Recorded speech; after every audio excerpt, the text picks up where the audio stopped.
child is being abused and you literally are helpless.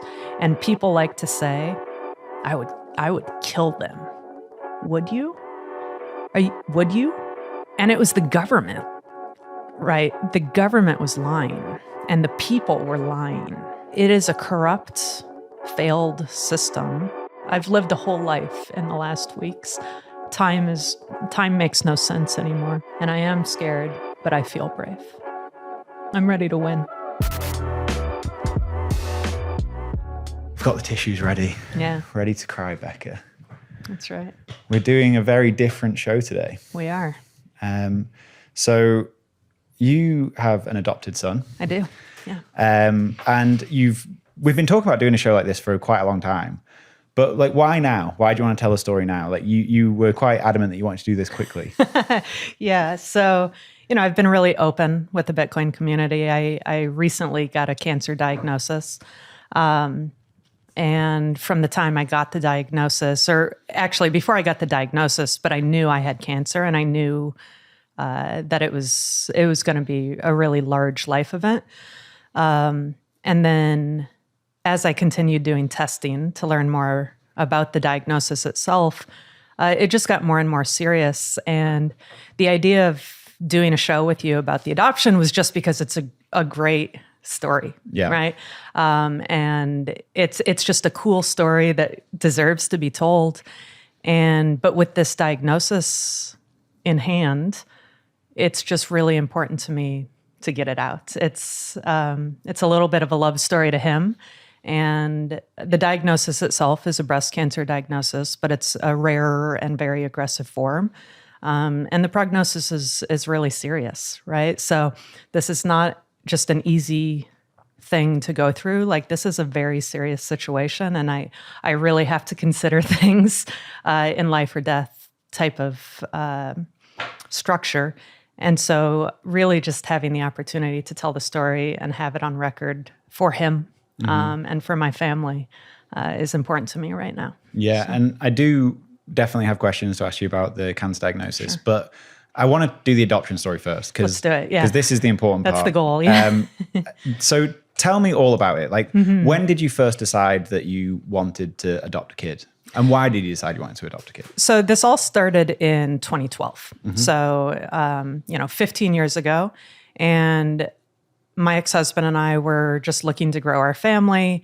And we had not gotten pregnant. But we got to this inflection point that it was like, okay, do we start going down the kind of fertility path and exploring that? Or do we go down an adoption path and explore that? And between the two, they're both hard. They're both expensive. Between the two, adoption just seemed more interesting. This sounds flippant, but seemed like a little bit of an adventure. And I had no idea that the actual adoption would be an adventure because it was a very, very challenging adoption and very dramatic, as it turns out. But it just seemed more appealing to me than shooting myself up with hormones and stuff. I imagine we absolutely would have gotten pregnant. But this is just the route we went. And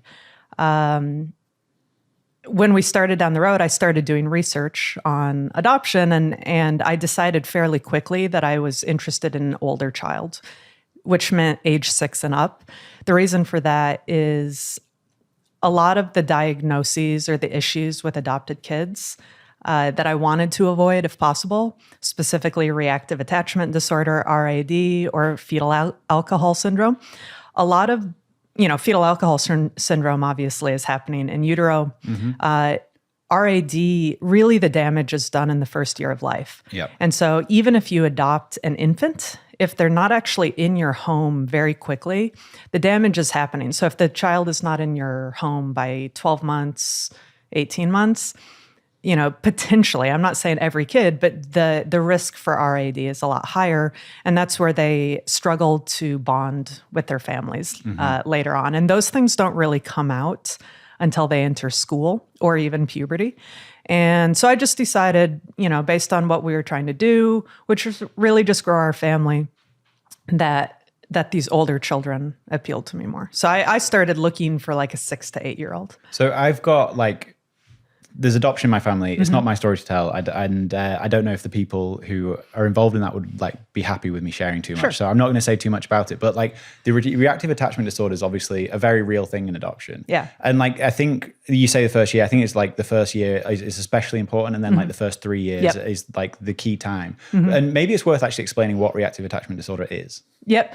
So honestly, because I never had to deal with it, I didn't do deep research. I was mostly trying to avoid it. But it's the thought is that emotional development is happening very, very young. So when you're an infant, it's thought that the fluid surrounding your brain when you're being rocked and held as an infant is very important in terms of that emotional development. So if you're spending all your time laying flat in a crib, then that's where they see this increased risk of that.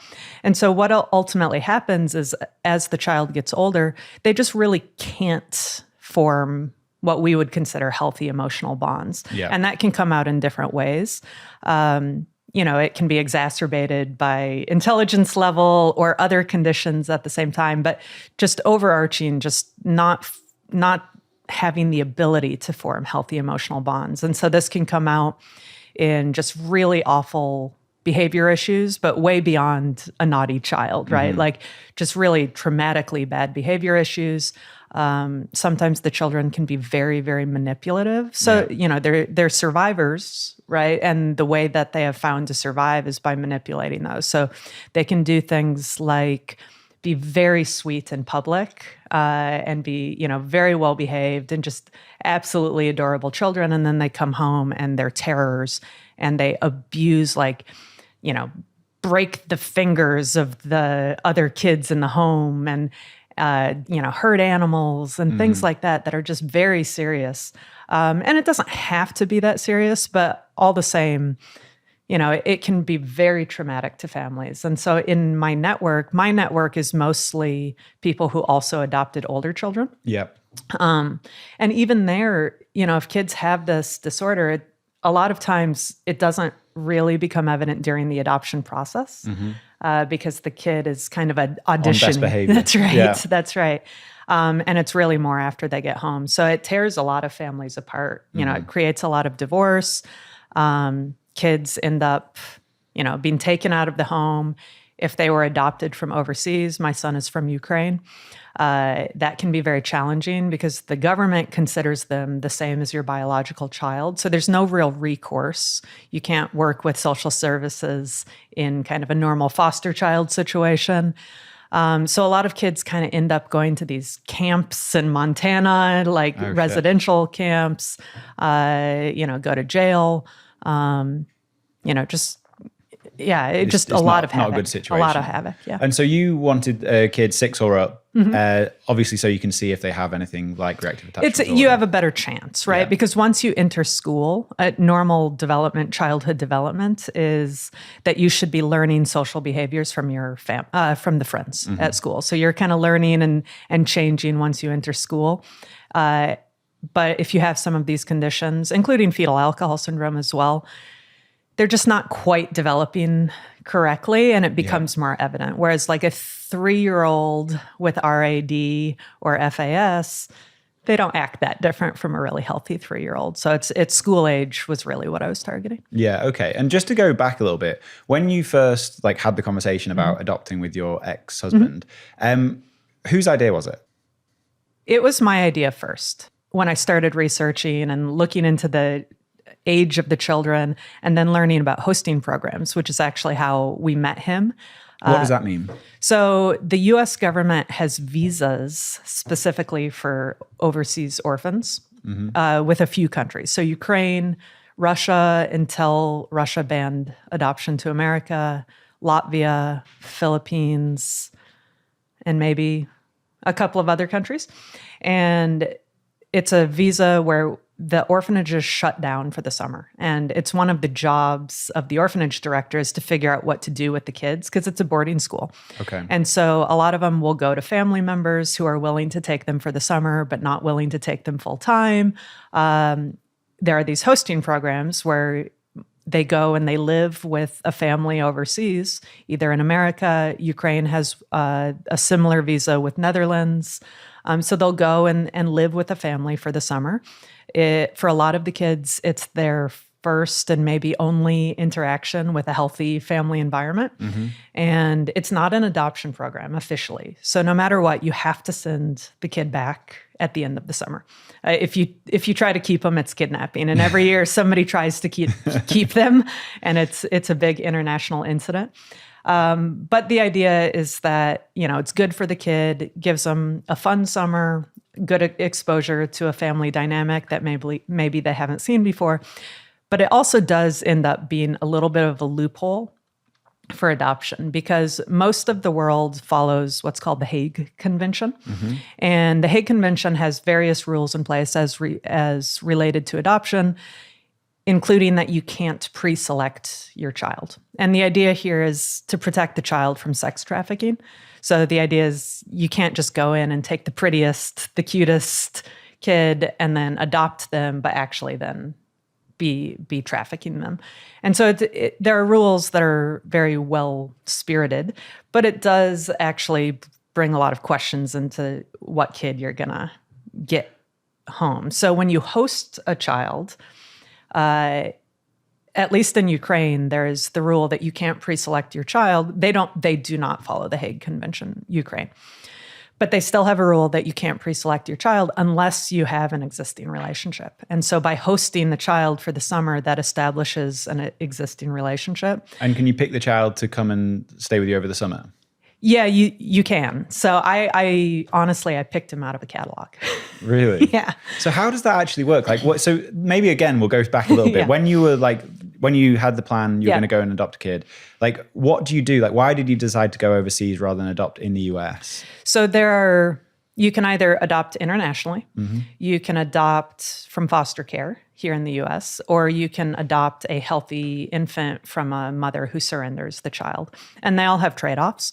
So if you want to do a healthy infant, the way that generally works is you work with an adoption agency, you make a kind of a dossier, and you're advertising yourself to a certain extent. This is like Friends. This is what we did on Friends. Yeah. And then the birth mother actually selects you. Okay. And so if you are good looking, affluent, have a beautiful home, you're going to provide a really wonderful life on paper to this child, you have a very good chance of being selected quickly. If kind of any of those things are lacking, then maybe it takes you a while. Yeah. And it's expensive. All right. Also, so maybe around like $50,000 or something. So that's that path. I would say that is your best chance at getting a really healthy, normally developed child. It's not without risk. There's still drug and alcohol risks. But, a lot of times the birth mother maybe has other kids and just chooses not to afford one.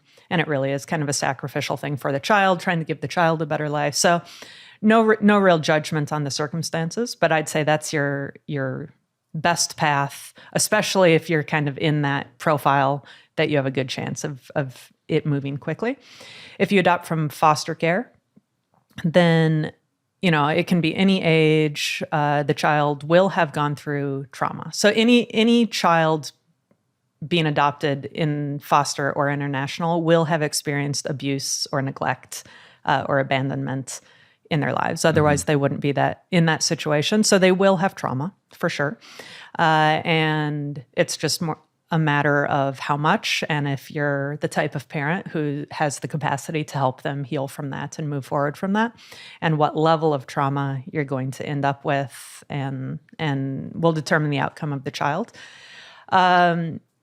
Additionally, though, one of the really intimidating things about foster is that your responsibility as the foster parent is to do everything in your power to reunite the child with their biological family. Okay. And so even if you're fostering with the intent to adopt, at the same time, you're also trying to get them back with their biological family.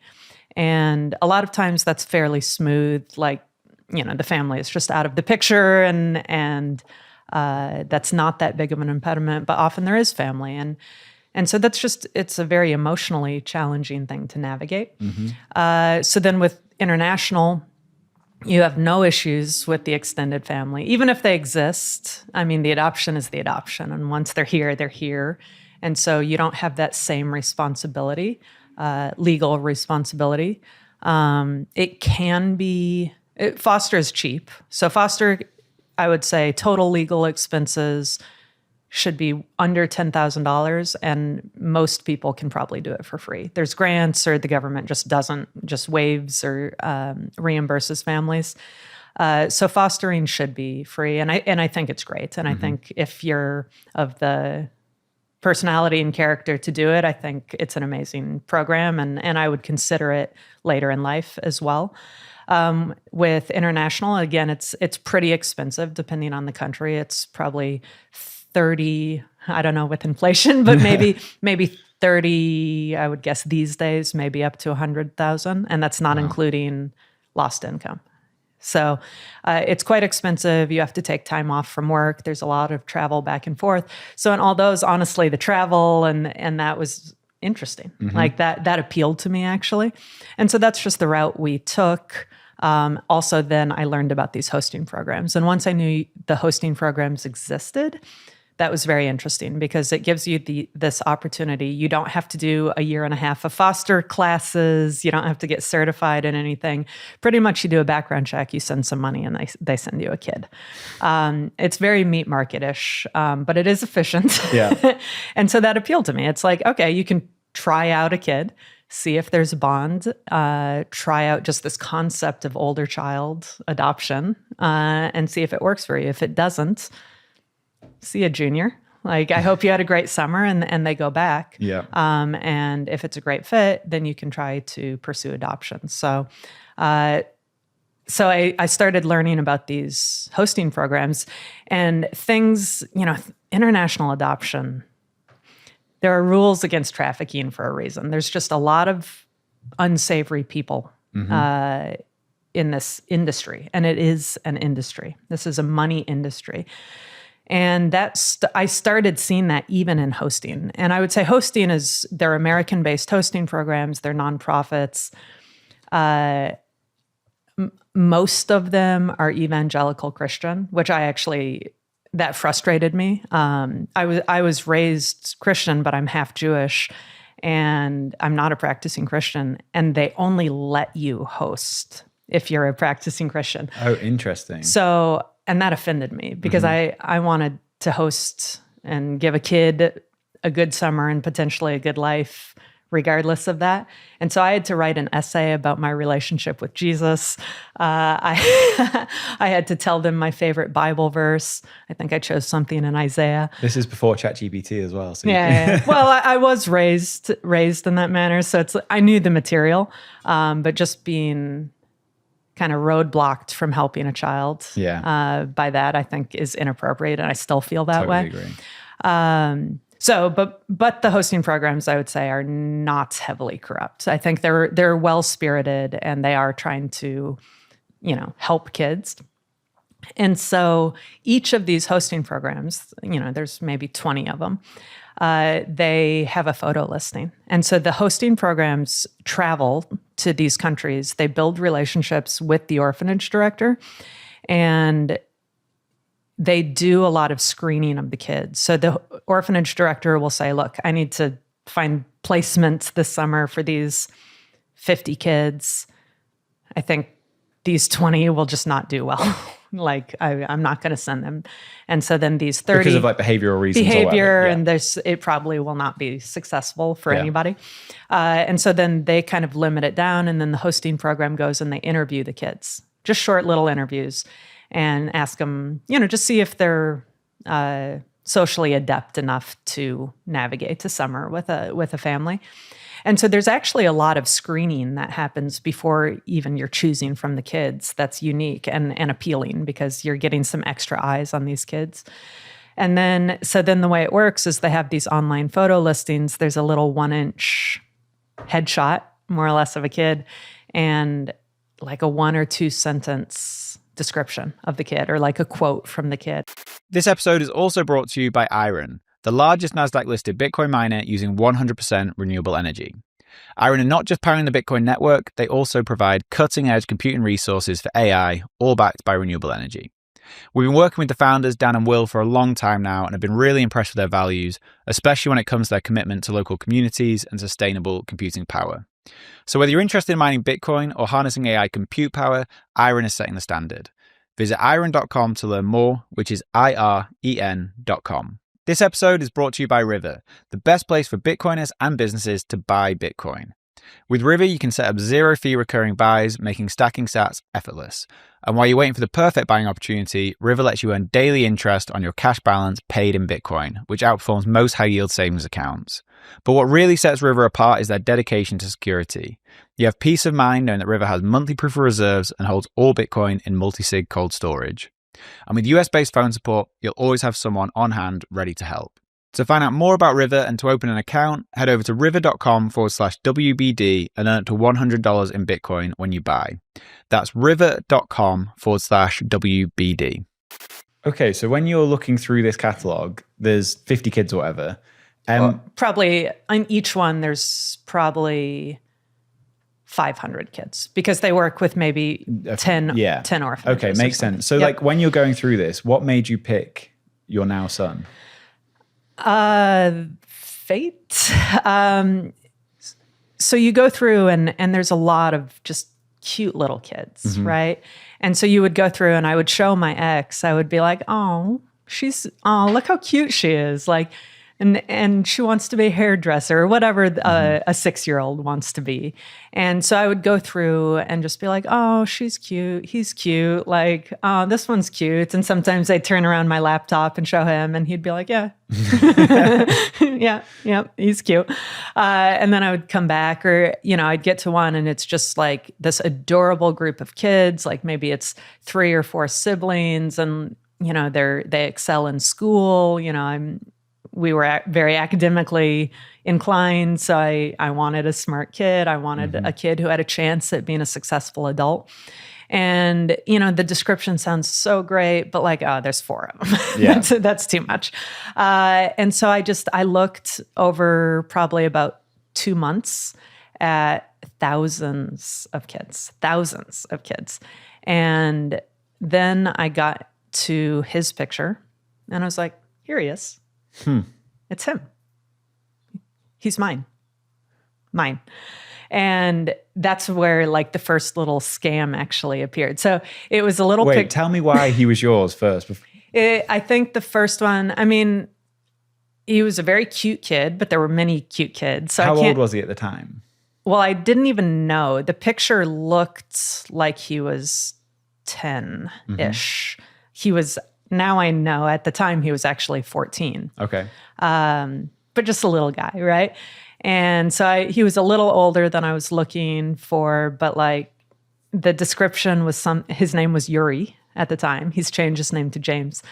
But it was like Yuri speaks 5 languages, English is one of them, and wants to be hosted in a big city. That was it. And I'm so curious then what it was that drew you to him. I have no explanation. I really don't. I have no explanation, but I was for sure. And even at this point, it wasn't serious. I was picking a kid for summer. Yeah. And so that sentence that he speaks these languages and wanted to be in a big city. I'm like, we're in a big city. We can do that. And so I called the hosting program and I was like, Yuri number E112, I'd like that boy, please. And they called me back and they were like, oh, I'm so sorry. Yuri actually is already being adopted by another family, so he's not available. But we have all these other children. Here, let us send you a different link and you can look through the other children. And I was like, I don't want the other children. He's mine. Like, what do you mean he's being adopted by another family? And I closed my laptop. I didn't look at another photo listing. I cried for 2 weeks. I couldn't sleep. I literally cried. I was so upset and I chided myself because you should be happy. He's being adopted. Good for him, right? But I wasn't. I was quite upset about it. after 2 weeks, I got over it, right? Eventually, I was like, okay. So I opened the laptop again, and I came across a different hosting program that I hadn't heard of previously. I was like, oh, another one. And so I signed up for access to their photo listing, and I started looking through their photos, and I came across a different picture of him where he looked a little older, but the name was still Yuri. And this one said something like, Yuri wants a family and a laptop. and I was like, I think this is him.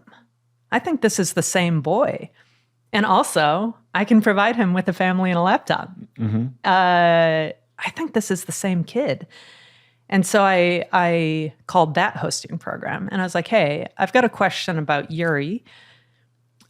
I was interested in him. He was on this other hosting program's website, but I called them and they said he's being adopted. Like, is it the same child? And they said, that's strange. I think we're the only American hosting program working with that orphanage.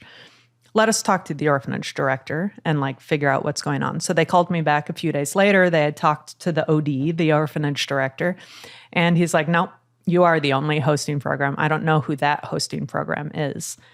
He's still available for hosting. And so they called me back. He's available. I gave them $4,000. I did my background checks, and this was in April. And he showed up, I think, June 6th or so. Of which year? 2012. Okay. 2012. And so I think the scam there, it wasn't a scam in that they were trying to steal your money. I think what the scam was is that they would pick pictures of cute kids from other places and kind of pull you onto their hosting program with the cutest, best looking, healthiest looking kids. And then when those ones were not actually theirs to offer, then they would serve you up whatever kids they had. And so they were just trying to like funnel people into their program, but still scammy, right? Totally. And so, but all the same, now 6 weeks later, he was going to be showing up here. And that's how fast it was. And so in those 6 weeks, I tried to not picture his personality because I knew at this point he was 14, which was way older than I had intended. Did that initially put you off in any way? No, because he was mine. He was mine. And so he was whatever age he was. And then also I think psychologically as well, in the pictures and even that first summer, he was prepubescent. And so he really was just a little guy, and he had a tiny little voice and a tiny little body, and he was just an adorable little boy. So the maternal instinct was fully there. And so when he came over in the summer, how does that work? Do they fly on their own and you pick them up at the airport? Yeah, they fly as a group. So they meet in Kiev. Their little group goes with a chaperone to Kiev. The hosting program meets them at the airport. They fly either just to JFK or maybe a couple of major airports. And then from there, they get matched up with a flight attendant who volunteers to chaperone children for various reasons. And so he then flew, I think, from JFK with 2 other Ukrainian kids who were going to be hosted in this region. And then we picked him up at the airport here. And so what was that like the first time that you actually saw him? It was great. He was just tiny. So I didn't really know what to expect size-wise. And he was, I would say, the size of a 10 or 11-year-old American. And so he was just like an adorable little guy. He was outgoing from the beginning. Like, you know, he shook my ex-husband's hand and gave me kind of an awkward little hug. The flight attendant who had chaperoned him was a beautiful woman, and he was like giving her eyes, right? So he was very flirty with her, beautiful young woman, and that was adorable, right? Just seeing this like young teenager like putting the moves on this woman. So that was cute. My mom was there as well. She had come to town to just help out and be around.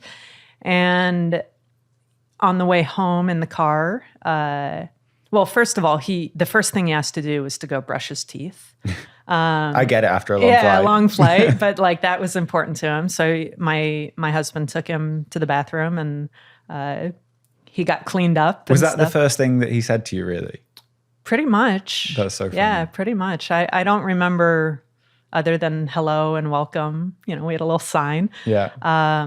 Yeah, I think his first request was to go get cleaned up. He came with nothing. He was wearing a hosting program T-shirt and the tiniest little shorts, like way too small, and an empty backpack. Effectively, he had a toothbrush and maybe a pair of underwear, and that's about it. And yeah, I mean, so he had raw dogged that whole flight. So why was he in the orphanage in the first place? So, I did clear with him talking about this stuff. So what I can share is that when he was a young child, he was with his biological parents. He lost one of, and it wasn't a great, healthy home environment at all. The reasons in Eastern Europe, the most common reasons are alcohol and drug use, but especially alcohol in Ukraine and in Russia.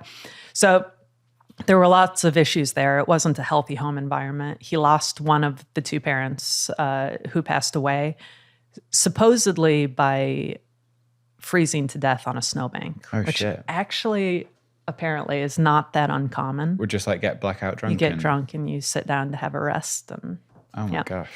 So once one of the parents had passed away, the other became even more unstable. And I think the parent died when he was around 6. And at age 8, how big an 8-year-old is, tiny.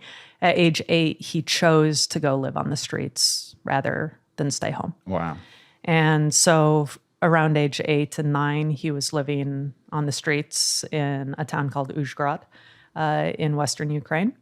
And, sleeping on pipes, on hot water pipes and sewers because the pipes are warm, living with other street kids, eating where he could do it. He was adorable and smart, very smart, so smart. And so he was able to use charm. He didn't have to be violent. He can be violent back then. Like he definitely did have to be at times to protect himself, but he didn't have to use violence to get what he needed. So he could be defensively violent, did not need to be aggressively violent. And so, I mean, I remember him just saying different things about how he would eat and how he would survive. I mean, things like like at movie theaters, like there's a lot of popcorn that gets dropped, right? Yeah. So like you can pick up popcorn and eat popcorn. He kept warm at night. So No wonder he was small. Right. His whole life, he's been a hardcore gamer. So the reason why he wanted a big city is he wanted high-speed internet. I'm not kidding. He just wants a big city and a laptop. Yep. And so he just wanted a laptop to game and high-speed internet. That was which is hilarious. Because in Ukraine and many places, there are internet cafes, right, that are 24 hours. And so he'd go and hang out there. He was cute and they would let him hang out all night for free. And so he would stay warm by going into internet cafes and playing bootleg Russian video games and became a hardcore gamer. He's like a pretty serious gamer. He was highly ranked in League of Legends and stuff. And so yeah, just kind of survived. And then when he was 8 or 9, I'm not quite sure, he was playing in a building site and was either pushed or fell from like the second story. Oh shit. And hit his head. And some teenage girls found him and carried him to the hospital. And he ended up spending some months in a sanatorium, like a long-term hospital where he was healing. And eventually they found his parent and was like, hey, we found your kid. And between the options, he actually chose the orphanage. Wow. He wanted to go back to the streets. They wouldn't let him and said, no, you either need to go with your parents or you need to go to the orphanage. And he chose the orphanage. Wow. And so then he went into the orphanage at age 9. And it was obvious how smart he was right away.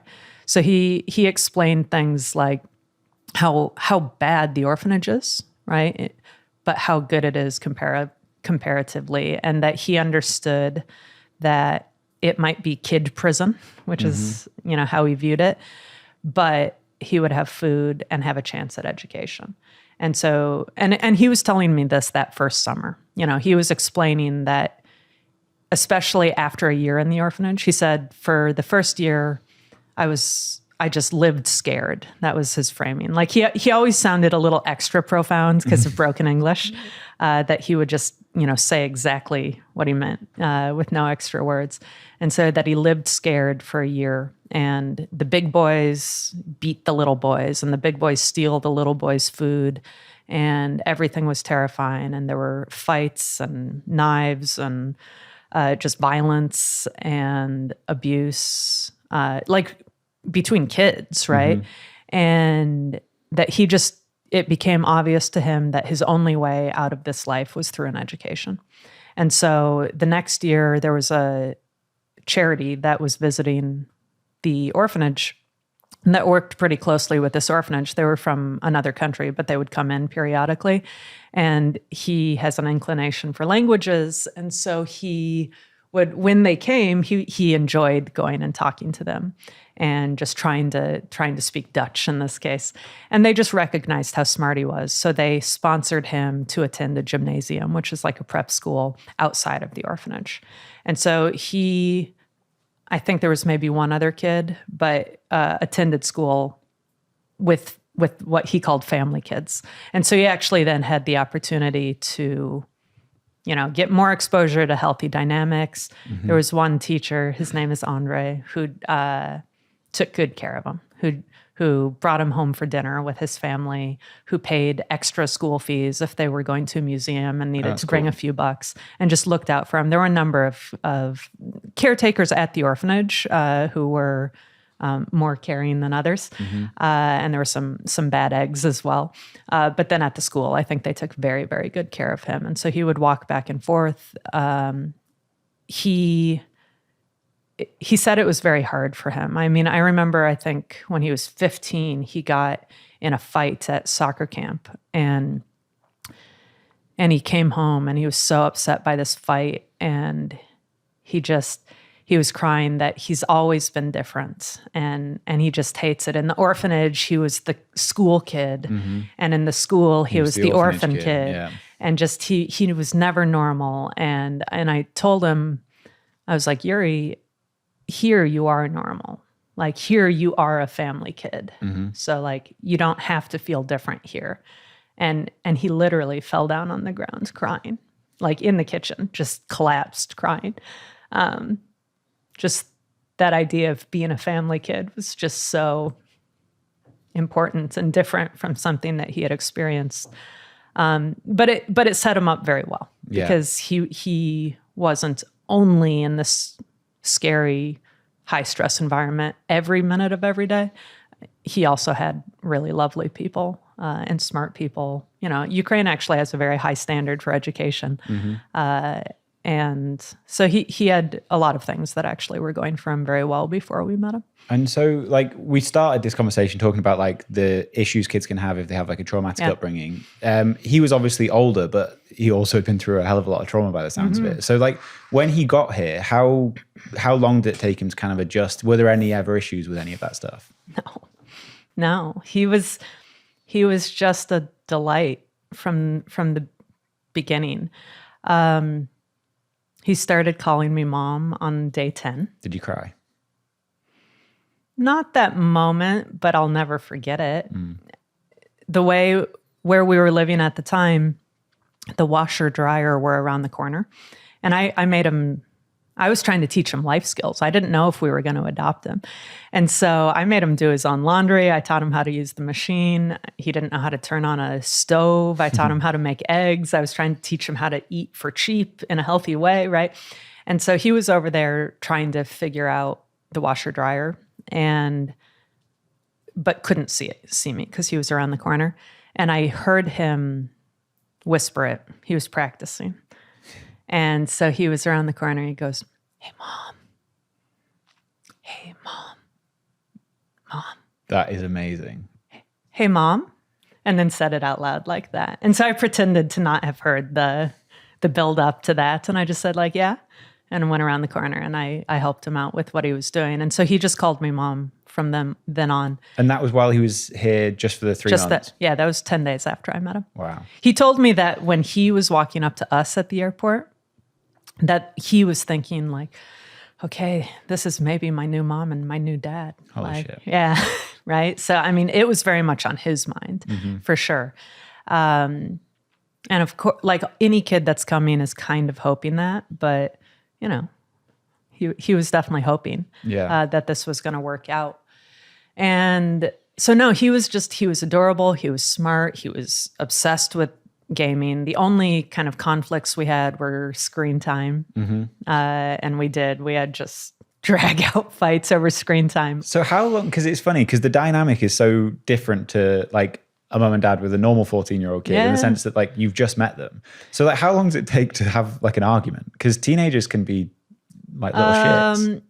He didn't have the teenage little shit thing for a while. But we did argue, but it was more about screen time. We pretty much only argued about screen time for years, probably until he was like 17. So 14, 15, 16, we didn't really have those teen problems. I think he was happy to be in a family, and we just didn't see those kind of behavior issues. Even when they popped up, it was all well within the realm of normal teenage attitude type stuff, never anything concerning. And he was just so sweet.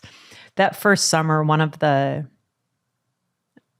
I mean, beautiful, but just heartbreaking moments was, you know, we had a bike for him. And we lived in downtown Seattle. So he was biking, but in downtown. And he had come back from biking for a couple of hours, and I had lent him some sunglasses. And, you know, they were expensive sunglasses. Who cares? But, you know, they were expensive sunglasses. And I was like, where are the sunglasses? And he's like, he had lost them. And I didn't want him to think, you know, that like we're rich now and like you can just be careless with other people's belongings. The sunglasses themselves were not important, but I didn't want him to. It's a lesson. Yeah. And so I said like, well, you need to go look for him. And he was like, you could see, he's like, I have no idea where they are, right? I was like, well, go look for him. I mean, you go put an effort in, right? And expecting him to go look around and look in the obvious spots, look where you lock up the bike. And he didn't come back for a few hours. And when he came back, he came in, he kind of slammed the door, he went to his room, and he was just sobbing. And I was like, you know, come out here, right? And he came out and he's like, they're gone. I don't know where they are. I was like, that's okay. That's okay. Thank you for looking for them. It's okay. And he was just so upset. And I was like, it's okay. Like, calm down. And broken English, right? This first summer, he did speak English, but we used Google Translate and facial expression and body language to communicate a lot that first summer. And so he took my iPad and he's just typing out. He's just crying as he's typing out. And he said that he thought that I thought he had stolen them and that I thought he was evil. And he needed me to know that he hadn't stolen them. I thought that he had taken them and sold them on the street for money, and that he was a bad kid. He always used that phrase, I'm not a bad kid. And, you know, I had never thought that whatsoever. Yeah. It's just a careless kid. It's not. Yeah. Just a little careless and not that big of a deal. Yeah. And he was just terrified that he had ruined his shot at a family. Yeah. He was sure that we wouldn't want to adopt him because we thought he was a thief. And so it was very obvious that he was a sweet little boy who was just a good kid, good-hearted.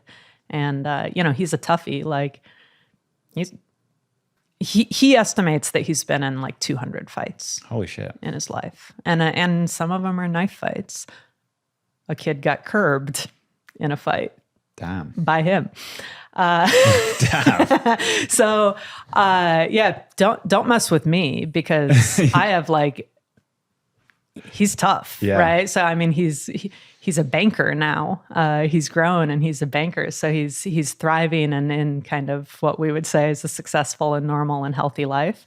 But yeah, he's a tough guy, and I love it. I love it. I mean, he loves me and will look out for me in whatever way necessary. But yeah, that's how that first summer went. And then we got to the adoption process, and that's when things started getting really crazy. So before we get to the adoption process, like when he's here, how long did it take you to like love him?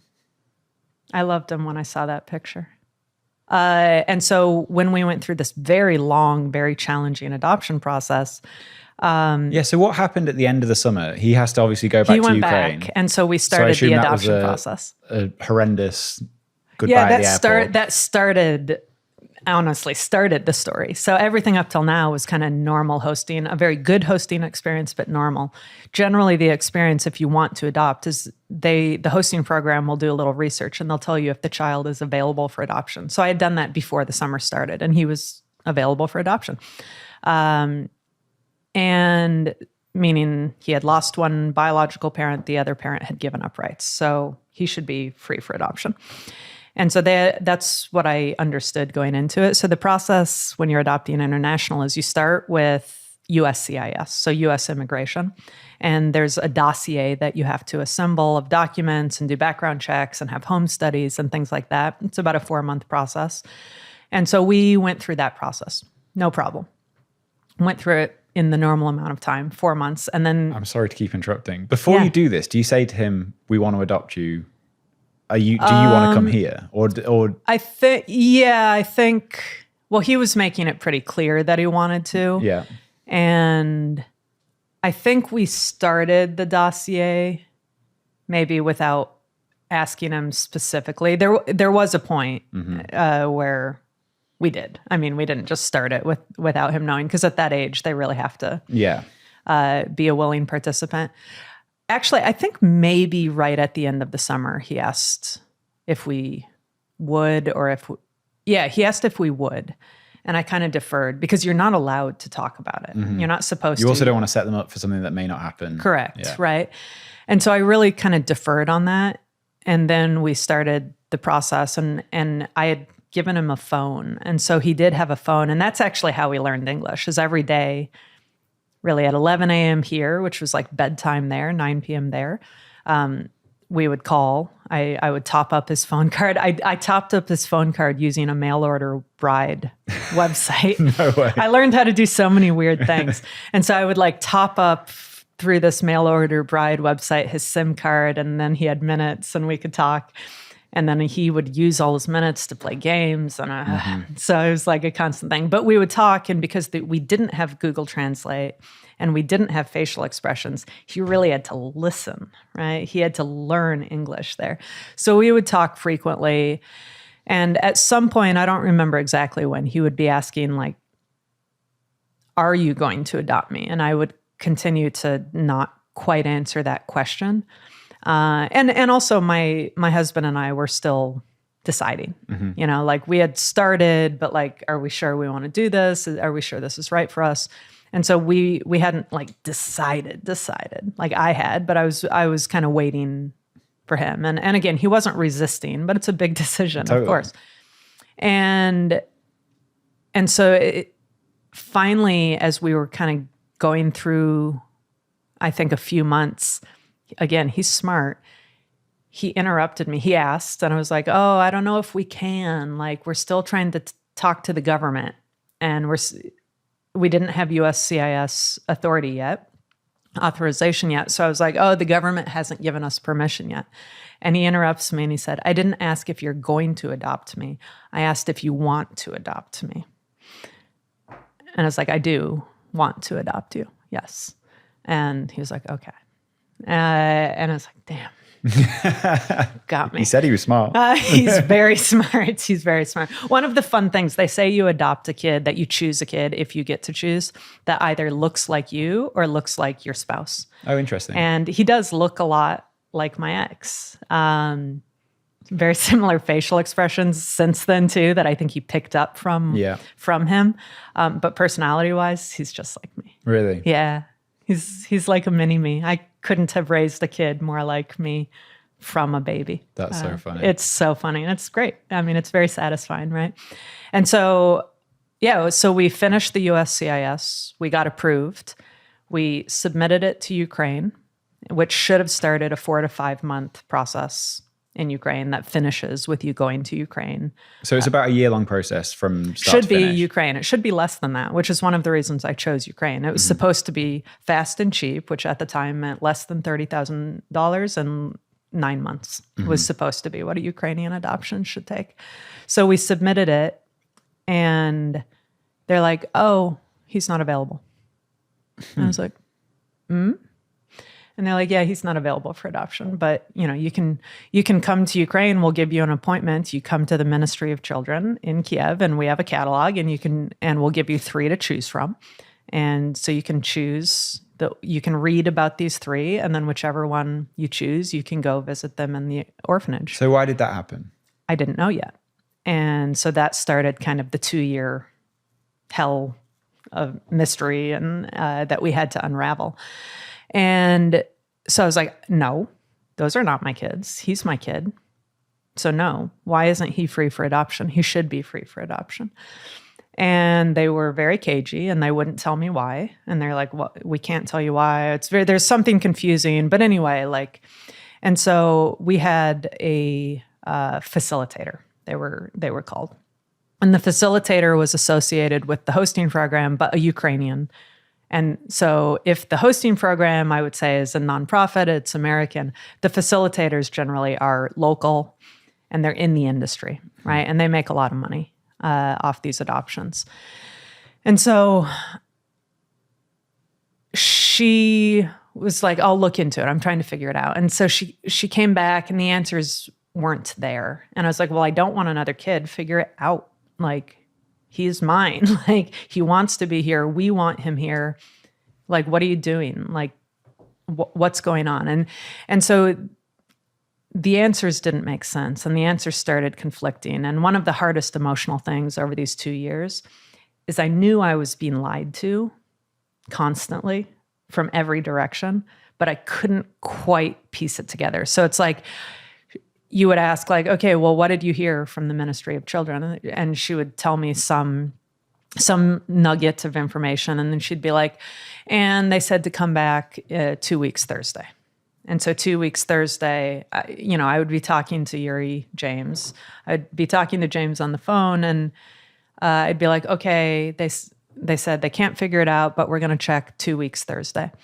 And so then for 2 weeks, just nothing is happening, right? So then and I'm talking to him, and he's telling me, the good and the bad of what's going on, and the fights that are happening, and he's only eating potatoes and rice and no protein, and bad things are happening, and everything that he went home with from hosting is being stolen off his body. Things are stolen off your body while you sleep.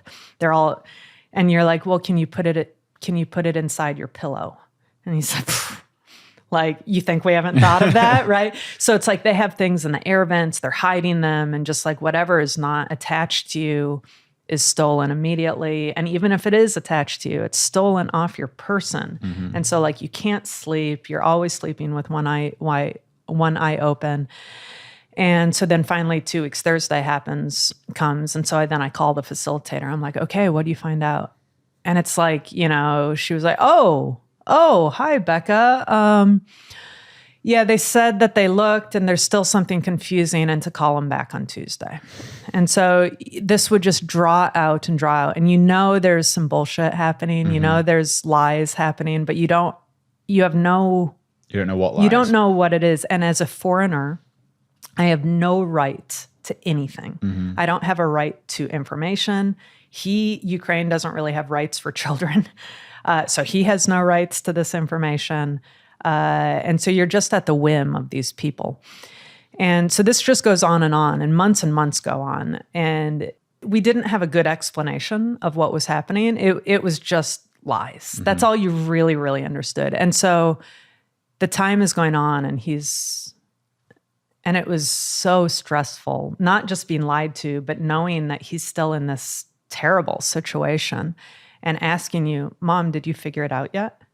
And I mean, every few days he'd ask that question and have to answer, no, I haven't figured it out yet, but I'm still trying. And he'd be like, okay, don't stop trying. Okay, I won't stop trying. And it starts looking hopeless, and to the point that, I would assure him, hey, if we can't adopt you, we'll still take care of you.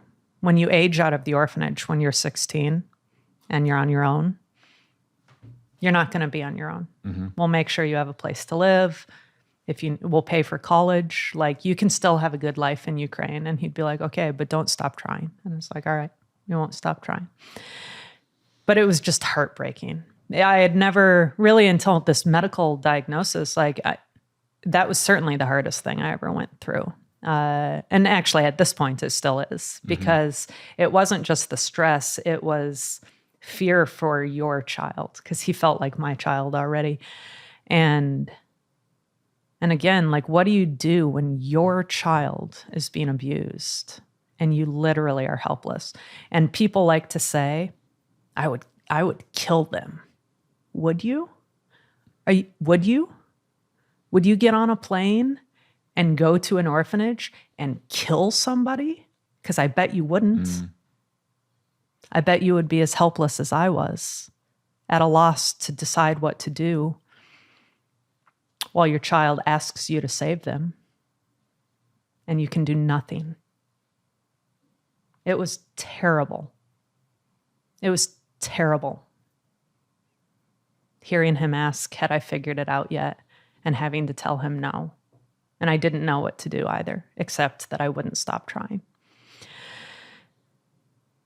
And it was the government, right? The government was lying, and the people were lying. And they're not all bad people. There's I love Ukraine. Mm-hmm. Like, he loves Ukraine. But it is a corrupt, failed system, in particular, international adoption. This episode is brought to you by AnchorWatch. Now, one of the things that keeps us Bitcoiners up at night is an idea of a critical error in your Bitcoin cold storage. And this is where AnchorWatch comes in. With AnchorWatch, you're protected by two things. You have their time-locked multi-sig vault, and you have your own A+ rated Lloyd's of London backed insurance policy. So you get to hold your keys, and AnchorWatch holds the risk. So whether you're worried about inheritance planning, wrench attacks, natural disasters, or just your own silly mistakes, you're fully protected by AnchorWatch. Rates for fully insured custody start as low as 0.55% and are available for individuals and commercial customers located in the US. Speak to AnchorWatch for a quote and for more details about your security options and coverage over at anchorwatch.com. That's anchorwatch.com. This episode is brought to you by Blockware. Would you rather have one Bitcoin today or two in a few years from now? Silly question. Well, Bitcoin mining is a tried and true method to accumulate more Bitcoin, and over a few years it can even outperform a normal DCA. Blockware's mining as a service enables you to start mining Bitcoin without lifting a finger. Blockware handles everything from securing the miners to sourcing low-cost power and configuring the pool. They do it all. With multiple data centers across the US, Blockware is the most reliable mining partner in the industry, and mining is one of the most efficient ways to acquire Bitcoin. So click the link in the description to get started today, and if you tell them what Bitcoin did sent you, you'll get 1 week of free hosting and free electricity for every hosted miner purchased. So click the link in the description or head over to blockwaresolutions.com. Had you been speaking to the orphanage director during this? Like, did they know what was going on? A bit. Once we eventually unraveled it, or got closer to unraveling, he kind of made a oh, well, if I had understood that was the problem, I could have just kind of fixed it. I don't think that was quite true. Mm-hmm. I think he and many of the good characters are actually, complicated characters who, this is a money industry. So how are they trying to get money from you for this? No, that was part of the confusion. Everybody who I tell this story to is like, well, this is pretty obvious, Becca. They were just milking you for money. I didn't pay a penny. Not $1 did I pay for this facilitator, these people, the team, the translators. I didn't pay a single dollar. So when everybody's like, obviously it's just corruption, they're just taking your money. No, they weren't. So what was it? Well, so what eventually happened is I fired that facilitator.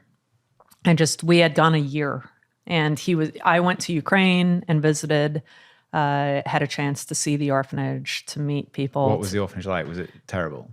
No, it was I think it was a very good orphanage. It was clean. It was relatively nice. The building was nice.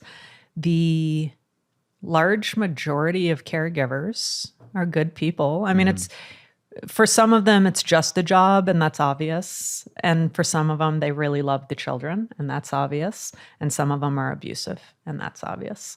But it only needs a few abusive adults to turn it into a horror show, right? And so, as my son would show me around, and even just a kid, he'd be like, hold your bag. Like, don't, like, hold your things. That kid will steal it off you. That kid has a knife.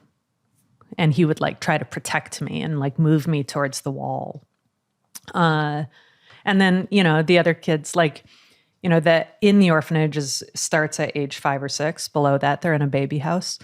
And, 5 and 6-year-olds, especially malnourished ones, are tiny.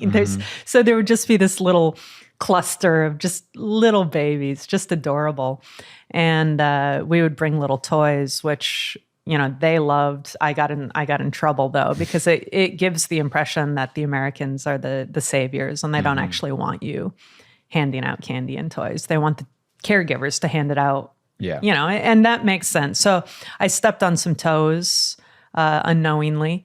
But overall, like, it was really wonderful to visit. And more than anything, I got to know his friends. So I got to know his dorm. He lived in a small room with 6 boys. And so I really got to know his classmates and his friends very well. And a number of them did eventually get adopted before him. So a lot of kids didn't have this mystery going on, and their families came and they adopted him. No Americans had adopted from this orphanage until this summer. So the summer that we hosted him was the first time that there was a relationship with America. And so a couple of other families did successfully adopt kids, and I'm still friends with a couple of them. And so I fired the facilitator. He came back the second summer. So now he was 15. He's going through puberty. He's all of a sudden bigger and but he's still him. And had a great second summer. Sent him home again. Honestly, sending him home that first summer was one of the worst days of my life. Probably the worst day of my life. It was gate to A10 in Seattle.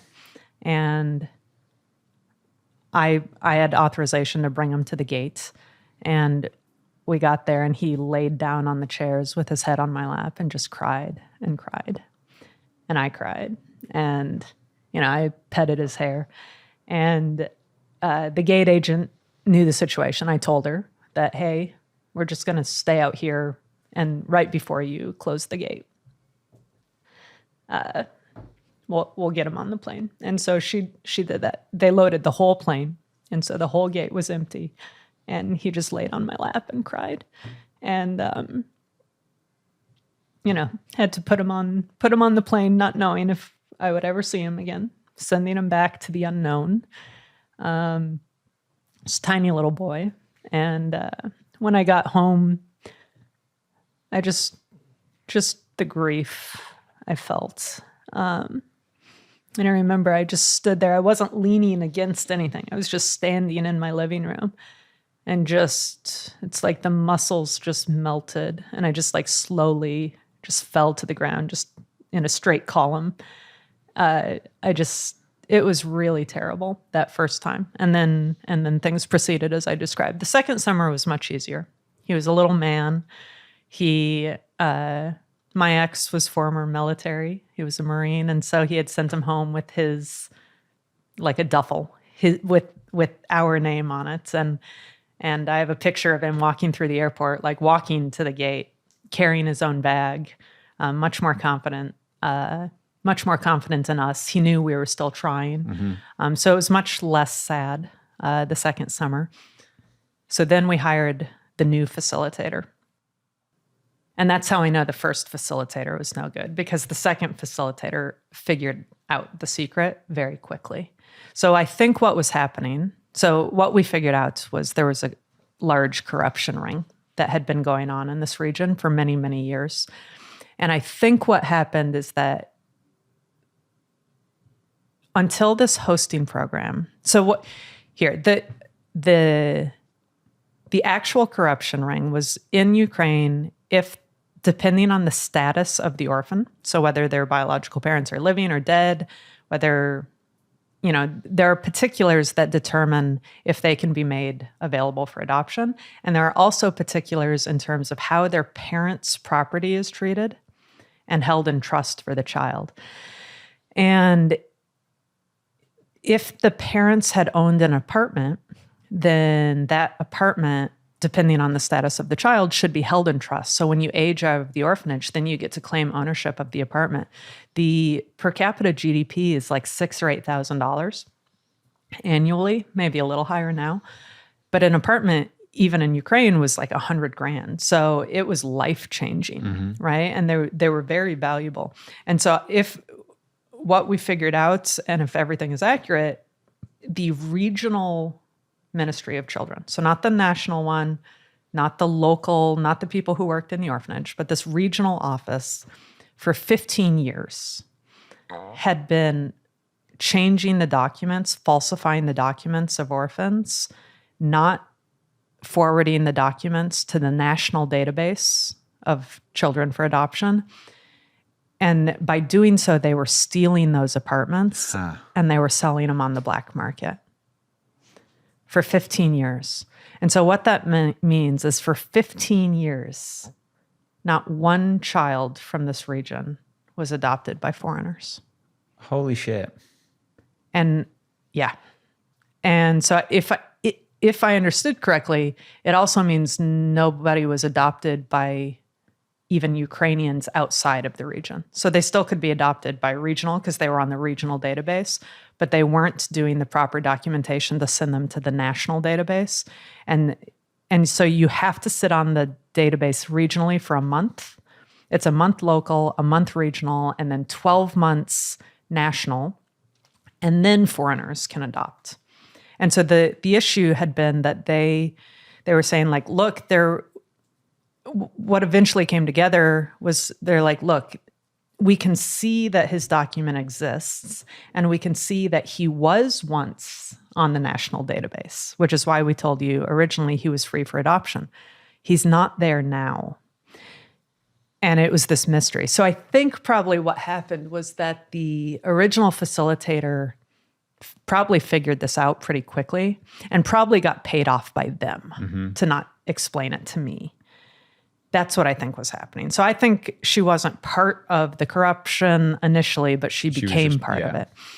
And so once I hired the new facilitator who wasn't part of it and who was higher integrity, we pretty much uncovered it, and it turned into a huge national scandal.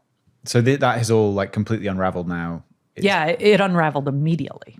Immediately. Because look, Ukrainians are lovely people. They don't want to live in the sixth most corrupt country in the world in that way.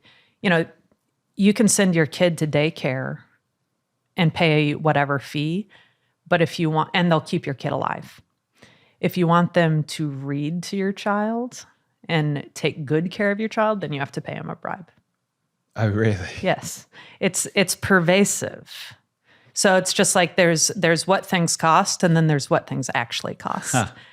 At every level. And it's not that everybody participates, but kind of everybody participates. And then some people really blatantly participate. So the orphanage director's son drives a Ferrari. That doesn't make sense. Sure doesn't. Right? A lot of Ferraris driving around rural Ukraine, right? So it's like, who the bosses are. And it's very obvious. So when this was exposed, people were rightfully horrified. They were outraged. Like, these are our children. These are our country's children. And you've been doing this to them for decades. How many thousands of children didn't have chance at a family for your greed? Yeah. So they were outraged. And the entire regional office got fired. All of them. Gone. And so then they're like, okay, at that moment, there were 235 kids who should be on the national database who weren't. And they said, we'll fix your sons first and his best friend, because we had found a family in Idaho. James asked me to find a family for his best friend. And he's like, hey, he wants to be adopted too. Can you find somebody? And so I, through this kind of network of hosting, I found a family. Amazing. And since he was at the center of it and I was at the center of it, and they didn't want more bad press, they said that we'll fix him first and him.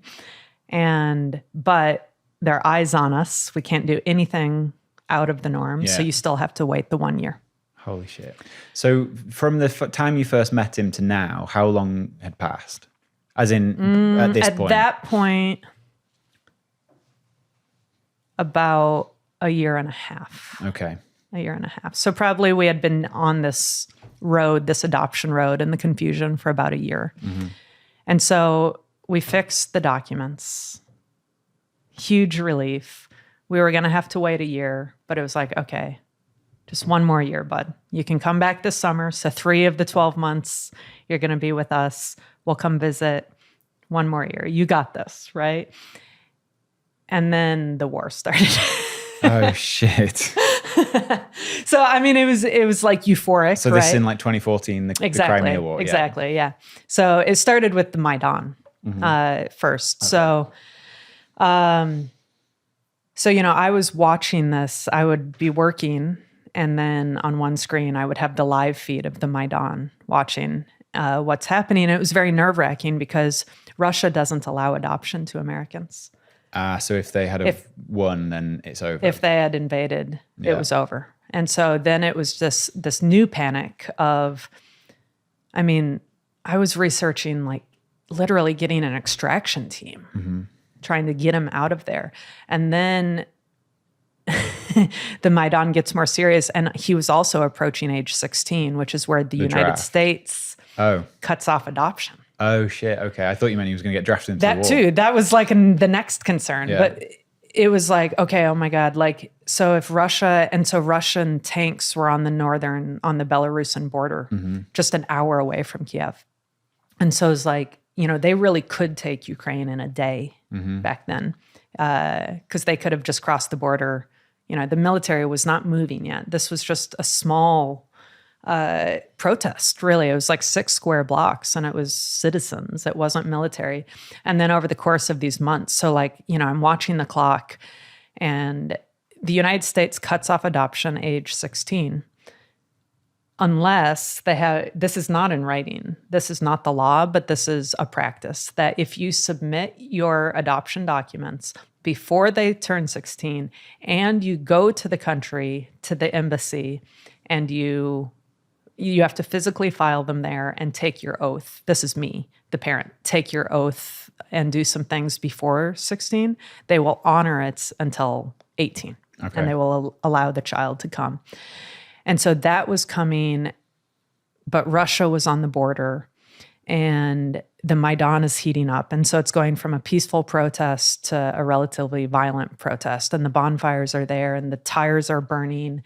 And every day it's getting worse and worse, until the day that it all fell apart. And so on that day, this is the day that Yanukovych, the president, was chased out of the country. And the reason he was chased out of the country is because what I think, and what many think, were probably Russian snipers, came above the Maidan in high rises and started picking off protesters. So it had already been fairly violent for a couple of months, and the government and the police were not having luck getting people to go home. And so these especially young guys, were just camped out there, and they were organizing themselves into what were called hundreds, which is an old Cossack military organization. And so little units, and they had shifts, and women had kitchens, and it was this little military organization just keeping the protest going. And if the police came in, they would throw the bricks. Mm-hmm. But on this day, these snipers started picking people off. And I remember because I was watching it all day, every day on my side screen, and there was a particular view on the camera where I watched people get murdered. And again, this is just a camera. This isn't a video. This is a live view. Mm-hmm. And people were hiding behind streetlights and trees. And this is right next to the Maidan. And so the camera view is switching between like 3 different camera angles all day, every day, and just kind of rotating through these camera angles. And people, you would see them take a deep breath. Maybe they stood there behind a lamppost for an hour, and then they would take a deep breath and they would make a run for it, and they would get murdered right there on my computer screen. And so this went on all day, and it was horrific. And you would just see people bleed out on the screen, and then somebody try to go out and like pull them back, and that person would get murdered. And so while I was watching this, I bought a plane ticket to Kiev, because I think that would have been either the last days of February or the first days of March I think so. But his birthday was in May, and it was so close to Russia taking over that I was like, the only thing I can do now is at least make sure these documents are submitted and I take the oath before the embassy gets shut down. And so while I'm watching people getting murdered, I buy a plane ticket and I run home and I pack a bag and I go to the airport and I fly to Ukraine. And by the time I got there, I think 77 people, 90 people, I can't remember the number, had been murdered that day by the snipers.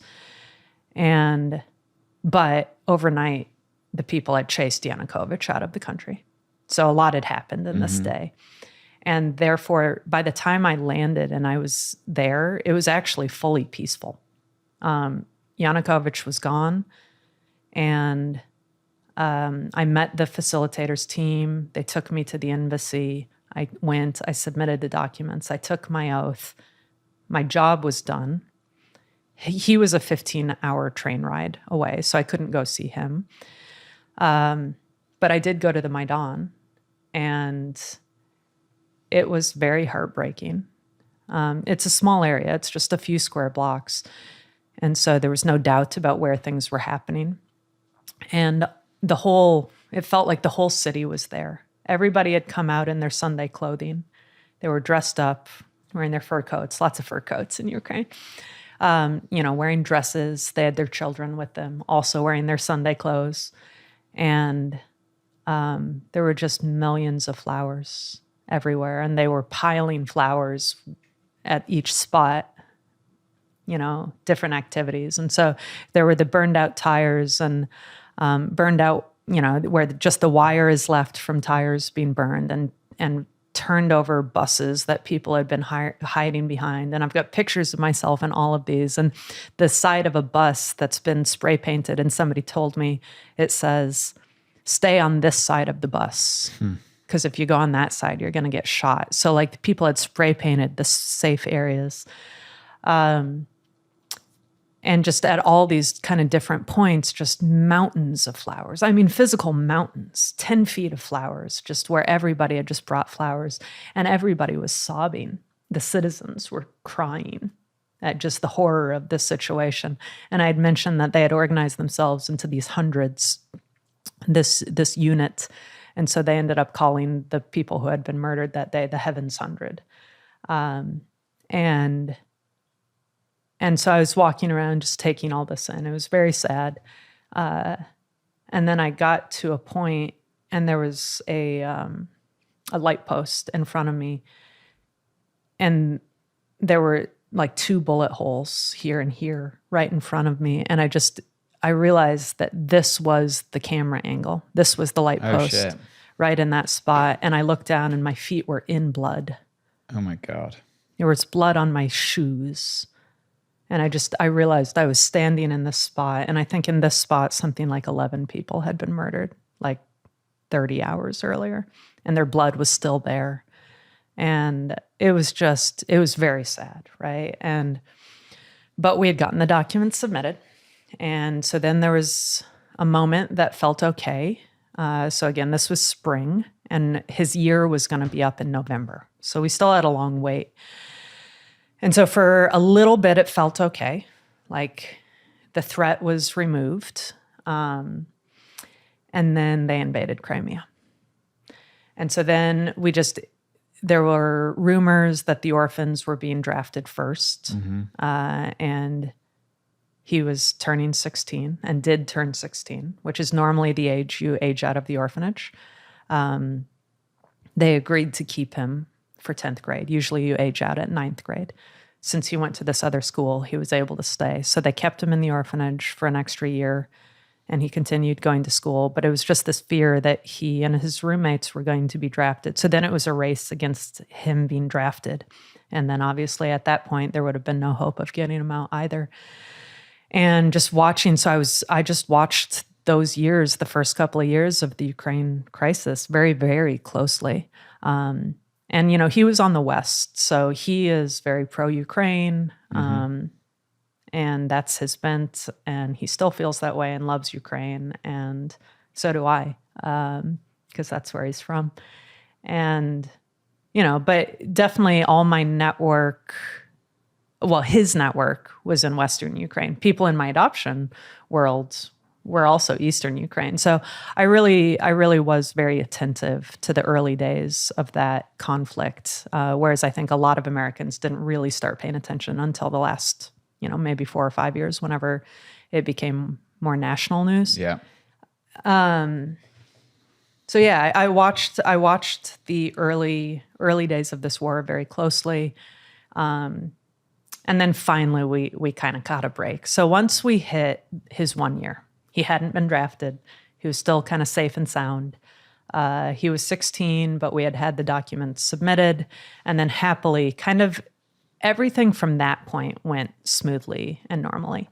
And so we finally, November came, I think it was November 15th was our appointment date. So you go to Kiev, you go to the Ministry of Children. They offer you 3 children from a binder. Momentary panic. Where you're like... We're here for one. Yes. But then they were like, no, we know. Yeah. Trust us. We know all about you. And everything from there went very smoothly. So my ex and I, we spent about 3 months in Ukraine. You can go back and forth, but we chose to stay there. Yeah. And so spent quite a lot of time in Kiev, spent a lot of time in Uzhhorod and the smaller town where the orphanage actually was. And had a really good time. We actually got to enjoy the culture and the people, and finally the terror, the fear that this wouldn't go through was pretty much past. Everything went very smoothly. And at the end of it, we had court. And you asked earlier about this bonding and at what point, the man versus the woman kind of really bond. When we finally got to the court and the judge signed off, well, first of all, we've paid massive fees, expedite fees, as they're called. I mean, tens of thousands of expedite fees get paid in this industry. All totally legit, of course. So we get to the point. Fees have been paid, and the process proceeds as it should, and the judge signs the document, and he was our son legally. And Ukraine, because they don't do the Hague Convention, they actually finalized the adoption there in Ukraine. You don't have to come back and readopt here. And so when they come here, as soon as they step on American soil, they are a U.S. citizen. And so when that finally happened, it was a nothing to me. He had been my son for 3 years. I had gone through all my terror previously. I look over, my ex-husband, that's when he was crying. That's when it became real. Now he had a son. And that's so interesting that was the moment. That was the moment. I mean, he loved him before then, but like, that's when he had a son. And I didn't need the document for him to be my son. He had been. And it was beautiful. He's a great dad and loves him very much and vice versa. And so that was really nice. And then we had maybe 2 final weeks where you run around paying more fees, getting all the documents reissued with his new name, showing us as his parents. So reissuing his passport, showing his new name, reissuing birth certificate, showing us as his parents. And was that when he changed his first name as well? Yeah. So it's very common. A lot of them want American names. Yeah. And, whatever he wants. So he spelled his name because he knew Dutch before he knew English. He was spelling Yuri with a J. So Juriy is how he was spelling it. And so we were like, well, what name do you want? And he's like, I don't know, like, do you want a J name? Like, keep it consistent. He's like, okay. And so literally it was like, well, first of all, Yuri means George. That's the equivalent. So we're like, it could be George. He's like, no, not George. Like, and he hated the name Yuri. He said it was just like, it was like a plumber name. That's what he thought. It's there's only like 10 male names and like 8 female names in Ukraine. Everybody has the same name. And he thought that Yuri was just like a worker's name and he wanted a different. So I was like, well, what about George? He's like, no, it's the same name. Like, and so we threw out some J names. And so like the third one was James that I threw out. And he's like, James. I like it. James. I was like, okay, you don't have to. You don't have to pick that quickly. You don't have to choose that fast. Yeah, exactly. He's like, nope. James. And then he was James. Until literally the day that we were filling out after the adoption is done. And now we're getting the documents redone. He had seen a Jason Statham movie. He's like, Jason. And I was like, absolutely not. Like the grandparents, they're all calling you James. You have email addresses that are James.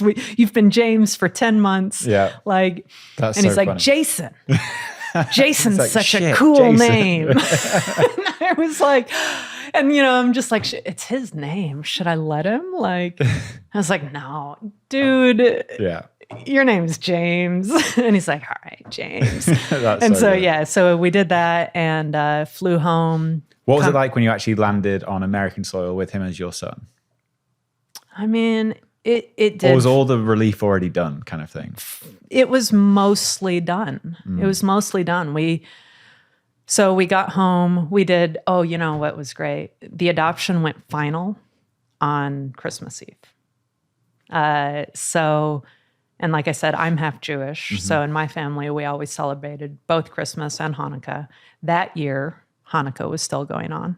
And so adoption day, the years that Hanukkah is the same time as Christmas are my favorite years because it's Christmas Eve, Hanukkah, and adoption day all on the same day. So that night, we had a hotel, and that night he, for the first time, was allowed to come stay in our hotel with us. He didn't have to sleep in the orphanage.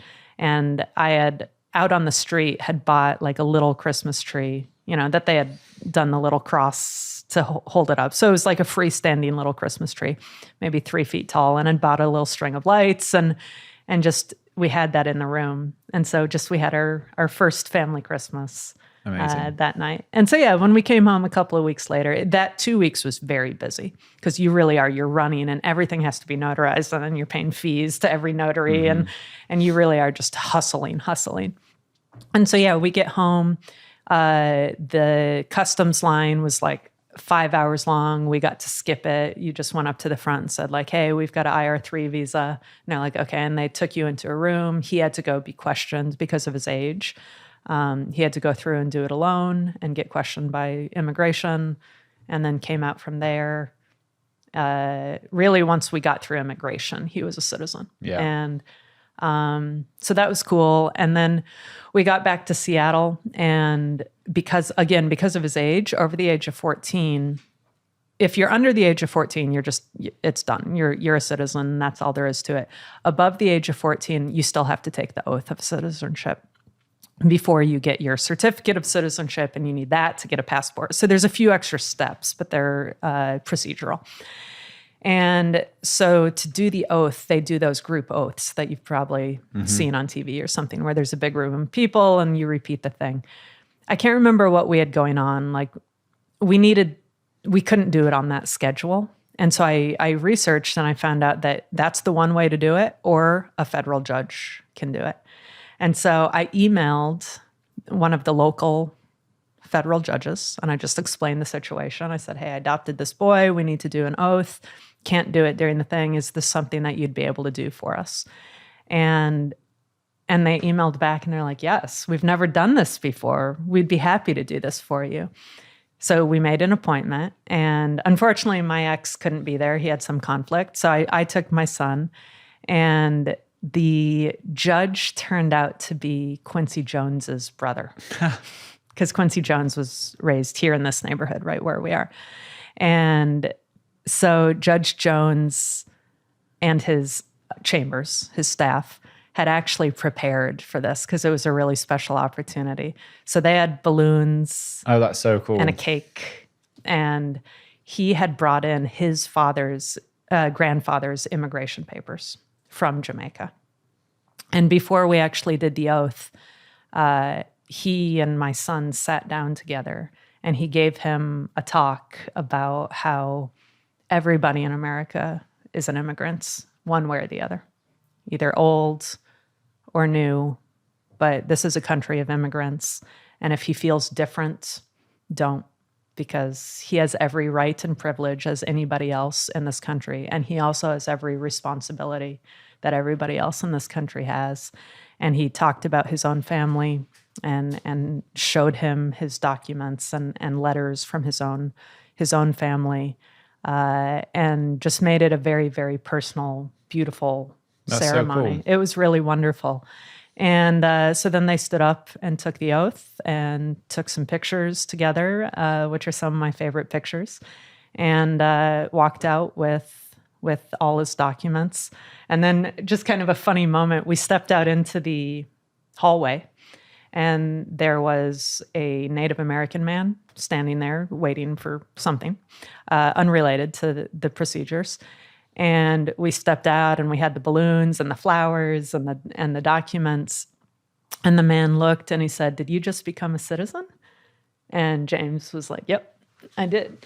And he goes, "Well, on behalf of the first Americans, I welcome you as the newest American." What a cool experience. Very cool experience. And then we just got to normal life. And that's it. He started school and, started high school. I put him back a couple of years, figuring more time, more better. And that was dumb. He didn't need more time. That probably created some frustration because he was a couple of years older than his classmates. Yeah. But went through high school and now is a banker and lives a few miles away with a wonderful girlfriend who he's been with really the whole time. And just really is thriving and has a great relationship with me, my family, my ex, his family. He loves having a family. He's like, I'll talk to my parents and who live, a ways away, over an hour away. And without my knowing, they'll just be like, "Oh yeah, James came over today. He did a few hours of yard work, and then we had lunch and we played Monopoly, and then he went home." And I'm just like, it's so beautiful that a guy in his young 20s, his early 20s, now he's 27, but in his early 20s would just like take his time and do that voluntarily. I've got a young niece, and he's just wonderful with her. He just loves having a family. He doesn't take any of it for granted. I don't think I saved his life, but he does. And he says so regularly. Like, he's so smart and so charismatic that I think he would have thrived wherever he was, and we would have supported him. But he views it that way. And frankly, it's his life experience. He You knows. definitely allowed him to have opportunity he would never have had otherwise. Probably. I'll own that. I view this adoption and any adoption, especially of an older child, is one where you do change the trajectory. And so throwing money around to charities, you never know where that's going. There's a lot of corruption. But when you find an individual who has the ability, like who their makeup is such that it's fertile ground, then you can invest your time and maybe some money into that individual, and you can really see them take advantage of that. And that's what we did with him, and he did take advantage of it, and it's great. It's when you adopt an older kid, it's not about saving their childhood. We had missed it. We missed the boat to save his childhood. The goal was to give him a healthy adulthood, was to make sure when he has kids, that his kids have grandparents, and that he has a healthy adulthood, and he does. And that's the goal. It's an incredible story. Thanks. Like, what a thing to go through, like years and years, but here you are. Yeah. With an amazing son. Yeah. It's And incredible. So, thank you. Yeah. Thank you for sharing it. Yeah. We started this with you saying the reason you want to share this story now is because you feel a little bit of time pressure because of your recent diagnosis. Yeah. I'm sure you're sick of talking about it. No, I find it helpful. Okay. I find it helpful. So, I mean, you've been pretty open with what's going on Twitter Yeah. and things, but for anyone that doesn't know, do you want to just explain where we're at? Sure. On May 1st, at the 100K party, at the Sailor party on New Year's, you were there. We saw each other. I was wearing a very low-cut dress. And after the party, I was looking at photos of us, of our friends, and I saw a lump through my skin. I could see it in the photo. And so I paid attention to it, and I figured if it didn't go away within a few months, because sometimes they do, they'll go away if they're hormonal. And it hadn't. And so I eventually made an appointment. And on May 1st, I had a mammogram. And they told me there in that mammogram that I had breast cancer. You know, they would need to verify it with pathology. But from just the picture, they were very confident that not only I had cancer, but also I would need a mastectomy. And so for the early part of May, I knew that. Again, they were not uncertain about it. They were very clear what they saw in the image. And at that point, what they told me is, if you have cancer, this is the cancer to have. Yes, it's a mastectomy, but it's stage 0, and it's a 99% survival. And even that was traumatic, right? Because the idea of a mastectomy is just horrific. But I didn't tell anybody. I kept it a secret for those weeks because I figured before I rocked my parents or my son's world, before I did that to them, before I disrupted AnchorWatch, I would do the biopsy and let's get it confirmed and let's make it real before I do that to others. And so for a few weeks, I was alone with this information, and it was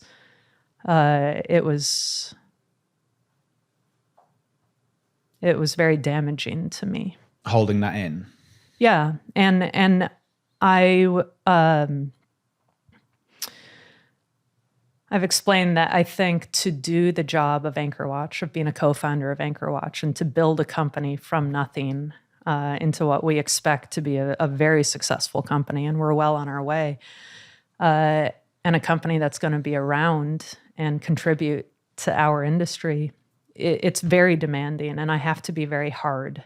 But my personality is not that hard. I mean, I hope in this story. I almost know Becca, the friend, and Becca, the businesswoman, as it's almost like two different personalities. A bit, yeah.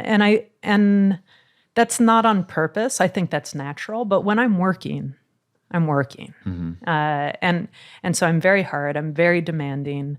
I expect excellence from my team, from counterparts, and happily, man, does our team deliver? Yeah. So, Rob and I are definitely aligned in kind of our vision for what this company can and should be and what it's going to contribute. And so it used to be when I was still working at Starbucks, I still kind of had that vibe. I built and ran a large program, that had really significant dollar responsibility, billions and billions, $20 billion moving through our program. And before that, I had hundreds of millions of dollars of AUM that I managed. So it's like I was used to this high pressure thing, but in my home life and when I dated, I was much softer. And so at home, I feel like a woman. I feel soft. I feel like me. And when I'm working, I feel hard and I feel like a killer and I feel like me. They're both me. I'm comfortable, but both are part of me. And with AnchorWatch, there's no time for the softness. I don't have a social life. I've set my dating life for the most part aside because there's just no time. I'm fully devoted to this company and to making it a success, which means I'm hard all the time. And so when I got this diagnosis and I knew that I would be having a mastectomy, it was very traumatic because it felt like I was being forced to make my body match just this half of me that wasn't the complete me. So I felt like I had to kill the woman in order to survive. And I felt like myself, like with a capital S self, I felt like it was being sucked from my body. And I had to let that happen because if I didn't let that happen, I was going to die. And so that's where I was. I was in this very troubling personal experience for these 3 weeks. And then I got the biopsy and it was confirmed. But it was confirmed as what's called triple negative breast cancer. And triple negative means it doesn't have estrogen blockers or estrogen receptors or 2 other hormone receptors. So it's negative for all 3 of these receptors, which means there are no alternative treatments that can work. So you can't take estrogen blockers or progesterone blockers or HER2 blockers. So it means you have to go through like chemotherapy. Chemo and the knife are the tools. And so already then I knew it was at least serious and it's more aggressive. And I was like, oh dear. But it was like there's actually invasive and non-invasive cancer that I have. And at the time they said like the non-invasive is very large. It's 8 centimeters. The invasive is quite small, but it's still triple negative, and which is very serious. So at this point I knew that now I had this very serious situation. And so it was time to tell my family and tell Rob and tell the team. And so, but Vegas was coming up. It's the largest Bitcoin event of the year. And I knew that all my friends would be there. All my friendships have kind of moved into the Bitcoin industry, people that we work with. And I just decided I couldn't do this alone anymore. And so I had previously tweeted how in shape I am right now. I'm very strong. I haven't been this healthy. I feel the best I've felt really in my entire adulthood. And I had tweeted that a few weeks earlier. And so I told my investors, I had already told my family and my son, and told Rob, told the team, and then told investors. And then I found that tweet from a couple of weeks earlier. And I quote tweeted and I said, JK, I have cancer. And that's such a classic Becca way of delivering news. I was very gratified that people have found it funny. A lot of people told me they thought it was a good way to do it. And so I tweeted it out, and it has just been immensely helpful for me. I've been showered with love and showered with support to an overwhelming extent. And I went to Vegas, and it's just like the hugs and the love. And it was just, I had this catharsis of finally sharing, and which kind of resolved the like horrible mental state I had been in. And then to replace that just with all this love was so amazing and important, because the diagnosis has continued to get worse and worse, into the point that just we finalized what that diagnosis is yesterday. And so the reality of the diagnosis is that it is triple negative. It is stage 3C and grade 3. So, and what does that actually mean? What it means is that it is highly advanced locally. So stage 4 would be if it had moved to a distant organ. So if it were in my blood, bones, brain, lungs, that would be stage 4. And with triple negative specifically, that would have been 95% mortality. And it's very serious. So stage 3 means it's locally advanced, and then A, B, or C means how advanced, and it's C, which puts it around 45% survival, 55% mortality. And so, yeah, telling this story, look, I've never been in the bottom 50th percentile in anything in my whole life. Mm-hmm. And so the idea of me falling to the bottom half now doesn't sit well. It's just, I believe I will be fine. Yeah. But I start chemo in a week. I'm going to shave my head in a week. You'll join me. Yeah, we're going to be matchy-matchy. We've talked about, Rob and I are going to have some pretty epic co-founder photos. You'll be the best looking bald person at AnchorWatch for sure. Absolutely. Well, sorry, Rob. Maybe the most notable bald person in Bitcoin for a bit. But yeah, it's I'm about to get my ass kicked in a very real way. The chemo is going to be the hardest chemo there is, the most hardcore, real deal chemo is how they phrased it. I've been flying around the country getting second opinions from the best. And I'm blessed to be able to do that. Mm-hmm. And we've gotten to the point. So yesterday I got the results back from the PET scan, which was looking for metastatic tumors, and it didn't find them. So that's how they were confirmed to me. Okay, now we know the diagnosis. We're going to say it's C3, 3C, sorry. And so now we have the beginning of the treatment plan set, which is to get going on immunotherapy and chemo. And when does that start? Is that imminent? It's the 30th. Yeah. So it's nine days from now or so, something like that. And so I've been getting ready. Bitcoin has been amazing to me. Here in this region locally, they have, last weekend, a group of Bitcoiners along with my family, they came and they did my whole summer's worth of house chores and yard chores for me. That's so cool. It was so amazing. Amazing. Like, imagine, people are giving up their time. People have been generous in every way. My house has not had no flowers. Like, my house has been in flowers. Them behind you. Yeah.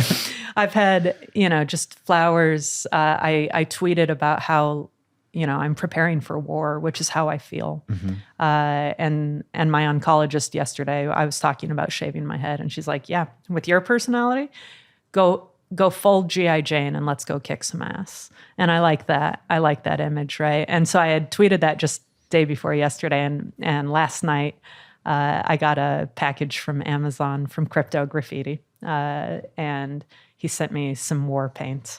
Love that. So people have just been awesome. And I've heard horrible stories of people's own cancer experiences, right? People who, including my own investors, more than one that I didn't know, who had stage 4 with 95% mortality and survived. Right. And so some days that's intimidating because I'm very cognizant. I'm like, yeah, you're one of the 5. The 95 are not here telling me about their experience. But look, I have the confidence of being me with a 50-50 shot, and I don't lose. And so I'm very confident that I'm going to be able to survive this, and I'm going to go through chemo, and it's going to beat the shit out of me. But I am going to make it through it because I am strong. And any time that I am terrified, which I am, I'm very scared, I have all this love. And I think about somebody's face that I saw in Vegas, looking, with their face right in front of me and just like kind eyes and maybe tears in their eyes, but telling me it's going to be all right. And it makes me feel better. It really does. And I've got thousands of messages from people. And then I think about these people with their horror stories, their stage 4 stories of, imagine how that feels. Like if I had been the opposite and last night I had found that I have a 5% chance of living for 3 years. Look, I would still go into it the same. I would still go into it ready for battle, but imagine the difference in that feeling where, you can say, look, I don't lose. And I am always in the 95th percentile at things, but luck is playing a way bigger role here when you're in that. And so these people who are telling me their stories and going through that level of terror, the existential fear of knowing you're going to be dead soon. And you have young children, not a grown son who's capable of taking care of himself, who you've seen launched, but a young child. And so also have the fear of taking care of them and trying to keep life normal for them while also making plans for you to not be their parent anymore. And how awful that is. Or one woman who had stage 4 while pregnant. Holy shit. And the fear of not really dying, but like, can I live long enough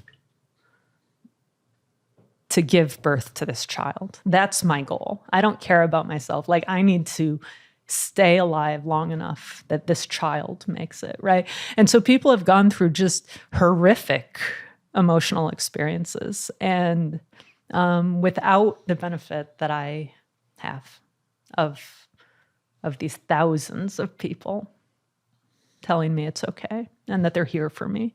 And so even if my family is amazing, they're supportive, they're loving, they're going to be here for me. They live locally. But I cannot tell you how profound all this love is. It's profound. I will, look, whether I live for 3 years or for 50 more years, I will never get over how amazing even just these 6 weeks have been. How it's not even, I've lived a whole life in the last weeks. Time makes no sense anymore. And it's only 3.5 weeks since I told people publicly. Yeah. And just the amount of it's just love. And it's amazing. And I'm so grateful. And I'm so overwhelmed. And I cry all the time, right? I'm not really a crier, but I cry every day. And usually just for a few seconds, right? Like, just it happens. Almost all the tears are just gratitude for all the things I'm lucky about. Having all this love and support, having my family, being physically strong. This is going to be financially very damaging, but it's not going to bankrupt me. I have excellent doctors. I have the access to the best in the world. I can fly around. I have people cleaning my yard for me. I'm so blessed. And this is not fake. I am so lucky to be going into this war with all of those things. Everybody is going to face their thing. We all hope that it's when we're old, right? But, some people do get hit by a bus. Some people get hit by a missile. Like, sometimes you don't even have the chance to consider your end. And I'm about to go to war.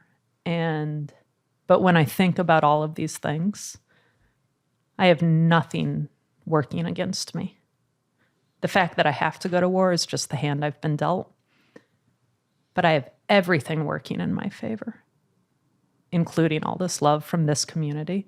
And And I don't know how bad it's going to feel. The chemo is going to be bad. The hair's gone in a week. I'm shaving my head in a week. What they've told me to expect is obviously the nausea. They said it's not as bad as it used to be. You're not puking your guts out anymore because the anti-nausea medicines are so much better. I'm going to have neuropathy in my fingers and toes. I'm going to have my mouth is going to be filled with sores. I'm going to be on immunotherapy drugs, which doesn't have that many side effects, but there's risk of diabetes and organ failure and all kinds of stuff. I'm going to be picked and prodded, and then I'm going to go into surgeries and have surgery after surgery after surgery, and maybe I'm going to have radiation. So it's going to just beat me up. But the way I feel right now is that when I go through those things, I think I will, just like I do now, I think I will be able to think of all the support I have. And I expect it to still be there because that's what people have showed up for me and demonstrated. I think it will make it easier. And the easier it is, the more likely I am to get through it. So when you hear about people, no fault to them, but just they can't make it through the chemo. It's just too devastating. It's the hardest chemo there is. And at some point, just begging for it to end. That's not going to be me. That is not going to be you. It's not going to be me. I'm not going to tell them to stop the treatment. I'm going to say, keep pounding it. Mm-hmm. Pound it until it is dead, and then keep pounding it. And when I am just in absolute misery, I've got all this love and all this support and everything going for me. And I'll be in the top 50th percentile. I would never bet against you on that. Like, I know it's cliche, but you're a tough motherfucker. Like, if there was someone I was going to back in this fight, it would be you. Thanks. I mean, it's obviously an incredibly hard thing that you're going to have to go through, but you have got this. They look, it's a little cheesy, but I keep reminding myself that you can't be brave unless you're scared. Mm-hmm. Bravery as an emotion does not exist without fear. And I am scared, but I feel brave. I feel brave. I'm ready to face this.